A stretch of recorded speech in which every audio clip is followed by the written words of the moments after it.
August বাংলাদেশের রক্তে লেখা নতুন অধ্যায়, যাদের রক্ত স্নাত পথ ধরে সূচিত হয়েছে নতুন ভোর। সেই আবু সাইদ, মীর মুগ্ধের দেশ, অপরূপ সুন্দর আমাদের এই বাংলাদেশ। বাংলাদেশের ঐতিহ্য, জীবিকা আর অর্থনৈতিক উন্নয়নের পথে এক অদম্য শক্তির নাম প্রাণী সম্পদ। গবাদি পশু, হাঁস মুরগি পালন গ্রামীণ জীবনের অবিচ্ছেদ্য অংশ, যাতে যত্ন, শ্রম ও মমতায় গড়ে ওঠে লক্ষ মানুষের জীবিকা। 2024-25 অর্থ বছরে প্রাণী সম্পদ খাতের অবদান 1.81%, প্রবৃদ্ধি 3.19% এবং জিডিপির আকার প্রায় 91,036 কোটি টাকা। প্রাণী সম্পদের উৎপাদন বৃদ্ধি, প্রাণী স্বাস্থ্য সেবা এবং আধুনিক প্রযুক্তি সম্প্রসারণের মাধ্যমে খাতটি আজ নতুন সম্ভাবনার দ্বার উন্মোচন করেছে। দেশীয় প্রজাতি আমাদের ঐতিহ্য, আমাদের ভবিষ্যৎ। এসব গবাদি পশু ও হাঁস মুরগি জলবায়ু সহিষ্ণু, রোগ প্রতিরোধ ক্ষমতা বেশি, উৎপাদন খরচ কম এবং এদের ডিম, দুধ, মাংস স্বাদে অতুলনীয়।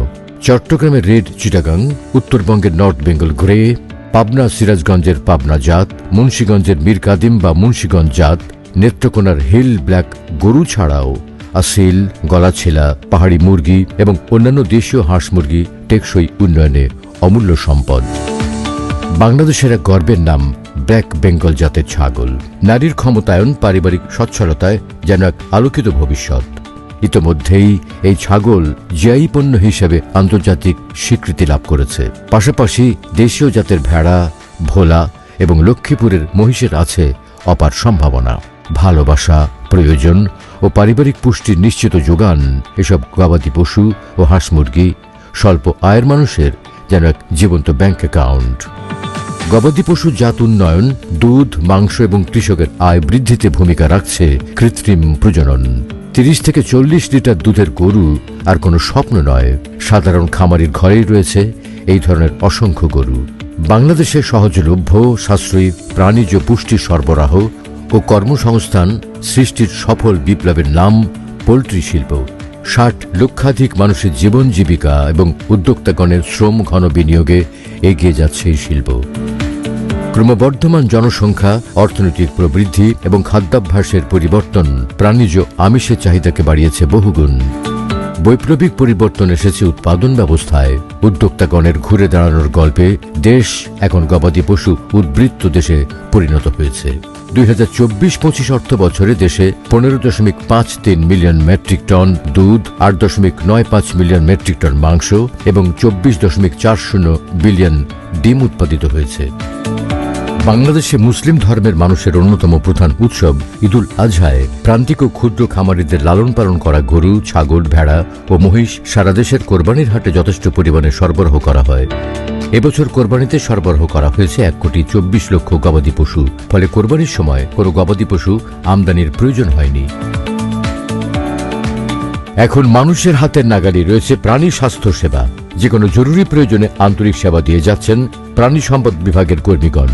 প্রান্তিক ও নিম্ন আয়ের মানুষের গবাদি পশু ও হাঁস মুরগির চিকিৎসায় ভেটেরিনারি হাসপাতাল সমূহ আজ নির্ভরযোগ্য আশ্রয়স্থল হয়ে উঠেছে। প্রাণীরোগ প্রতিরোধে প্রাণী সম্পদ গবেষণা প্রতিষ্ঠানের বিজ্ঞানীগণ সফলভাবে উৎপাদন করছেন 17 প্রকার সংক্রামক রোগের টিকা। মাঠ পর্যায়ে এ সকল টিকা প্রয়োগের ফলে প্রাণী সম্পদের স্বাস্থ্য সুরক্ষা এবং উৎপাদন ব্যবস্থায় যোগ করেছে নতুন মাত্রা। নিরাপদ প্রাণীজ আমিষ উৎপাদনে উত্তম চর্চার প্রসার, অ্যান্টিমাইক্রোবিয়াল রেজিস্ট্যান্স প্রতিরোধ ও জুনোটিক রোগ নিয়ন্ত্রণ, জনস্বাস্থ্য ও প্রাণী স্বাস্থ্য সুরক্ষায় অংশীজনের সাথে ওয়ান হেলথ অ্যাপ্রোচে কাজ করছে প্রাণী সম্পদ অধিদপ্তর। প্রাণীজ পণ্য এখন দেশের সীমানা ছাড়িয়ে প্রবেশ করেছে রপ্তানি বাণিজ্যে। ইপিবির তথ্য অনুযায়ী 2024-25 অর্থ বছরে পৃথিবীর বিভিন্ন দেশে প্রাণী ও প্রাণীজাত পণ্য রপ্তানি করে দেশ আয় করেছে 4,986 কোটি টাকা। আর এই রপ্তানি সহজীকরণ ও গুণগত মান নিশ্চিতে কাজ করছে কোয়ালিটি কন্ট্রোল এবং পাবলিক হেলথ ল্যাব। পবিত্র রমজান মাসে দ্রব্যমূল্যের ঊর্ধ্বগতি রোধে এবং প্রাণীজ পণ্য নিম্ন আয়ের মানুষের হাতে যৌক্তিক মূল্যে পৌঁছে দিতে অংশীজনের সহযোগিতায় পরিচালনা করে আসছে ভ্রাম্যমাণ দুধ, ডিম এবং মাংস বিক্রয় কার্যক্রম।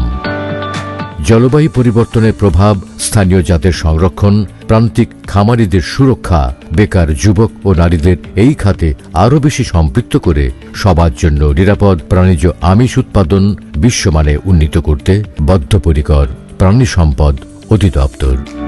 দেশীয় জাত, আধুনিক প্রযুক্তি, প্রাণী সম্পদে হবে উন্নতি।